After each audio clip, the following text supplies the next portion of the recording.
कृष्णं वन्दे जगद्गुरुं माधव त्रिभुवन जनप्रियम् कृष्णं वन्दे जगद्गुरुं माधव त्रिभुवन जनप्रियम् कृष्णं वन्दे जगद्गुरुं माधव त्रिभुवन जनप्रियम्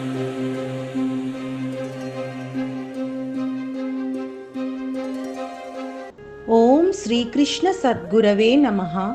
ఓం శ్రీకృష్ణ పరబ్రహ్మణే నమః. కృష్ణం వందే జగద్గురుం. శ్రీమద్భగవద్గీత శ్లోకపారాయణ అథ అష్టాదశాధ్యాయః మోక్ష సన్యాసయోగః. రెండవ శ్లోకం. శ్రీ భగవానువాచ కామ్యానాం కర్మణాం న్యాసం సన్యాసం కవయో విదుః సర్వకర్మఫలత్యాగం ప్రాహుస్త్యాగం విచక్షణాః.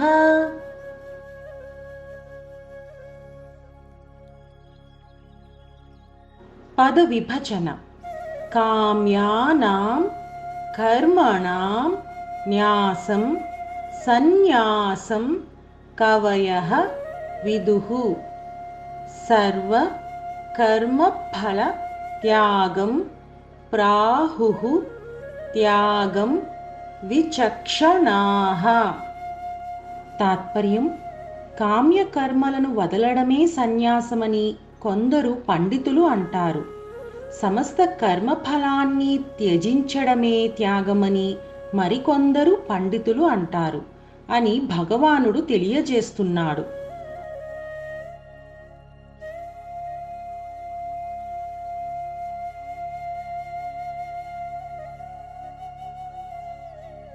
కామ్యకర్మలు అంటే ఇహలోకంలో తనకు ఒక పదవి, కీర్తి, పేరు ప్రతిష్టలు, పుత్రభాగ్యము, సంపద, దీర్ఘాయుషు, ఆరోగ్యం వంటివన్నీ కలగాలని ఆశించడం, అలాగే పరలోకంలో స్వర్గప్రాప్తి కావాలని కోరుకోవడం. ఇటువంటి ఆశలు త్యజించడమే సన్యాసం అని కొంతమంది పెద్దలు అంటారు. మరికొందరు జ్ఞానులు ఏమంటున్నారంటే నిత్య నైమిత్య కామ్యాలైనటువంటి కర్మలు అన్నింటి యొక్క ఫలితాలని విడిచిపెట్టడమే త్యాగం అంటున్నారు. అంటే కర్మలు చేయాలి కానీ వాటి ఫలితాలని ఆశించకూడదు, వాటిని వదిలేయాలి అని అంటున్నారు. సన్యాసము, త్యాగము రెండు ఒకే అభిప్రాయాన్ని తెలియజేస్తున్నాయి. కోరికలు తొలగినట్లయితే మోక్షం లభిస్తుంది. ఈ విషయంలో గొప్ప గొప్ప జ్ఞానులకు అభిప్రాయ భేదం ఏమీ లేదు. అంటే కోరికలు లేకుండా ఉండడమే మోక్షం అన్నమాట. తన అభివృద్ధికి ఆటంకం కలిగించే వాటినన్నింటినీ త్యజించాలి. ఏ అభివృద్ధి అంటే ఆధ్యాత్మిక అభివృద్ధికి ఆటంకం కలిగిస్తున్నటువంటి వాటిని త్యజించాలి. కొంతమంది ఏమంటారంటే అలా ఆటంకం కలిగించే భార్య బిడ్డల్ని కూడా త్యజించాలి అని అంటారు. కామ్య కర్మలు కొత్త బంధాలని ఏర్పరుస్తాయి. వాటిని నెరవేర్చడానికి కొత్త జన్మల్ని ధరించవలసి వస్తుంది. జన్మబంధం వద్దు అనుకున్న వివేకులు దానికి కొత్త విత్తనాలను నాటరాదు కదా. ఇదివరకే మొలకెత్తి పెరిగి ఉన్న వృక్షాలకి సమానమైనటువంటి ఈ శరీర జీవితం తనంతట తాను నశించేంత వరకు దానిని దాని దారిలోనే వదిలిపెట్టేసి ఉండాలి అని చెప్పి కొంతమంది జ్ఞానులు ఉద్దేశం. మరికొందరు ఏమంటారంటే కొత్త వృక్షానికి విత్తనాన్ని నాటకూడదు, పాత వృక్షాన్ని వదిలిపెట్టరాదు, అన్నింటినీ కూకటి వేళ్లతో సహా పెరికి వేయాలి అని వీరి అభిప్రాయం. కర్మను పూర్తిగా త్యజించాలి అని అంటారన్నమాట. సత్వగుణం గల వారికి కర్మలు చేయవలసినటువంటి పని లేదు. అసలు ఆ కర్మలే వారిని వదిలిపెడతాయి. అంటే చేయవలసిన పరిస్థితి రాకుండానే అయిపోతుంది.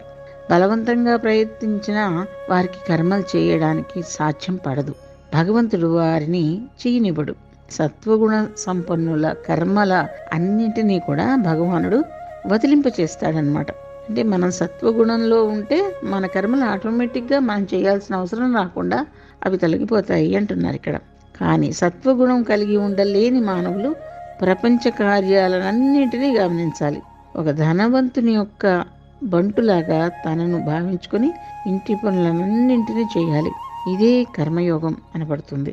ఈ విధమైనటువంటి పరిత్యాగ బుద్ధితో సకల కర్మల్ని చేస్తూ ఉండాలి. భగవన్నామం వదలకుండా స్మరిస్తూ ఉండాలి. అలా చేస్తూ ఉంటేనే దానిలో కర్మయోగం యొక్క సారమంతా కూడా అణిగిపోతుంది అని రామకృష్ణ పరమహంస కూడా తెలియజేస్తున్నారట. లౌకిక భాషలో సన్యాసము త్యాగము ఒకటేలా అనిపిస్తాయి.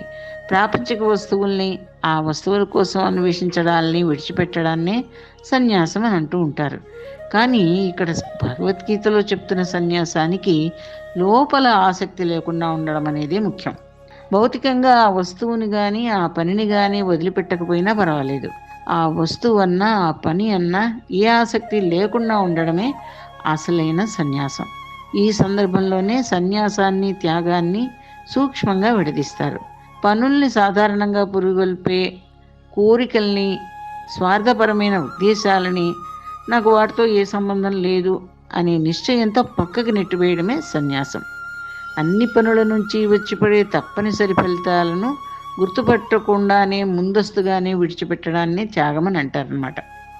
పని చేయకుండా ఉండడం అనే సోమరి సన్యాసాన్ని భగవద్గీత ఎప్పుడూ సమర్థించడం లేదు. పుట్టిన ప్రతివాడికి పని చేయడం అనేది అవసరం. యోగాన్ని కోరుకునేవాడికి పని చేయడం ఒక అనుకూలమైన ఊతం. అకర్మ అనేది సన్యాసానికి పరాకాష్ఠ. భగవంతుడే ఏకైక కర్త, ద్రష్ట, జ్ఞాత అనే ఎరుకతో అంతస్సులో అహంకారంతోనూ ఇంద్రియాలతోనూ ఒకటిగా ఉండడం అనే అవస్థను విడిచిపెట్టడమే అకర్మ. ఈ అకర్మ అవస్థలో కూడా కర్తవ్య కర్మలు జరుగుతూనే ఉంటాయి. కానీ ఫలితాలను విడిచిపెట్టడంతో అవి బంధాన్ని కలిగించలేనంత బలహీనంగా ఉంటాయి. వీటినే నిష్కామ కర్మలు అంటారు. భోజనం చేస్తే ఆకలి తీరి సంతృప్తి ఏ విధంగా కలుగుతుందో కర్తవ్య కర్మల వల్ల కూడా ఫలం దొరుకుతుంది. కర్తవ్య కర్మల్ని చేస్తే దోషం పోవడము, సద్గతి దొరకడము మొదలైన గొప్ప ఫలితాలు వచ్చినప్పటికీ వాటిని విడిచిపెట్టడమే త్యాగం. చెట్టు కొమ్మలన్నీ పంట వేళ కాయలతో నిండి ఉంటాయి కదా, కానీ అవి పండిన తర్వాత ఆ చెట్టు తనంత తానే ఆ పండ్లను నేల మీదకి జార విడుస్తుంది. అదే తీరుగా నిత్యకర్మల వల్ల వచ్చే ఫలాలను పనికిరాని వాటిలాగా విడిచిపెట్టేయాలి. దీన్నే త్యాగం అంటారు. సన్యాసి అయినవాడు కర్మఫలాల మీది కోరికని విడిచిపెడుతున్నాడు. ఆ పనులతో ఇతరులకు సాయం చేయడంతో పాటు తనను ఆధ్యాత్మికంగా భగవంతుడి దిశగా నడుపుకుంటున్నాడు కనుక అతడు యోగి కూడా అవుతున్నాడు. కర్తవ్య కర్మల్ని చేయని వాడు అటు సన్యాసి కాదు, ఇటు యోగి కూడా కావట్లేదు. ప్రాపంచిక కామనల ఉచ్చులో చిక్కుకోకుండా భగవంతుణ్ణి కనుక్కోవడం అనే ఏకైక ఉద్దేశంతోనే అన్ని పనుల పర్యవసానాలను విడిచిపెడతాడు యోగి. అందుచేత నిజమైన యోగి సన్యాసి అవుతాడు. అలాగే నిజమైన సన్యాసి యోగి అవుతున్నాడు కూడా. భగవద్గీతలో సన్యాసం అంటే సమస్తాన్ని త్యజించి అడవులకి పోవాలి, అక్కడ తపస్సు చేసుకుంటూ కూర్చోవాలి అని ఎక్కడ చెప్పలేదు. కామ్యకర్మలను త్యజించడమే సన్యాసం అని చెప్పడం జరిగింది. అంటే ఇటువంటి సన్యాసాన్ని గృహస్థులు కూడా ఆచరించవచ్చు అన్నమాట. నిష్కామ కర్మలను ఆచరించేవాడు, కామ్యకర్మలను త్యజించేవాడు సన్యాసే అని అర్థం. అలాగే సమస్త కర్మల యొక్క ఫలాన్ని త్యజించేవాడు అతడు ఏ ఆశ్రమంలో ఉన్నా, అంటే బ్రహ్మచర్య ఆశ్రమంలో ఉన్నా, గృహస్థాశ్రమంలో ఉన్నా, వానప్రస్థంలో ఉన్నా, సన్యాసంలో ఉన్నా, ఎక్కడున్నా సరే, ఏ ఆశ్రమంలో ఉన్నా సరే త్యాగిగానే చెప్పడం జరుగుతోంది. కృష్ణార్పణం.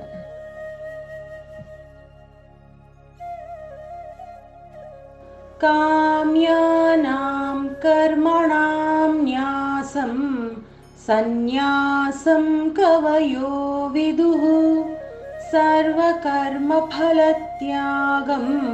ప్రాహుస్త్యాగం విచక్షణాః. కామ్యానాం కర్మణాం న్యాసం సన్యాసం కవయో విదుః సర్వకర్మఫలత్యాగం ప్రాహుస్త్యాగం విచక్షణాః. కామ్యానాం కర్మణాం న్యాసం సన్యాసం కవయో విదుః సర్వకర్మఫలత్యాగం ప్రాహుస్త్యాగం విచక్షణాః.